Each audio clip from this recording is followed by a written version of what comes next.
হনুমান জয়ন্তী উপলক্ষে বিশ্ব হিন্দু পরিষদের পক্ষ থেকে ব্যারাকপুরে বিভিন্ন বাহনে লাগানো হলো হনুমান জয়ন্তীর পতাকা।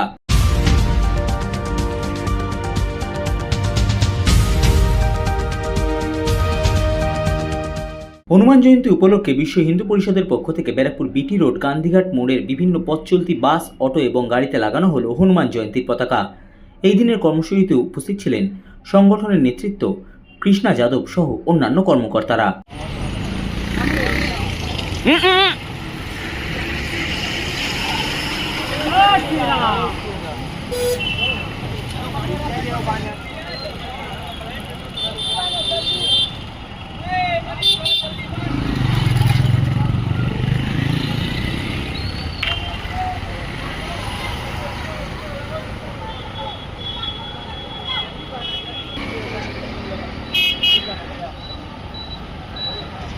Right.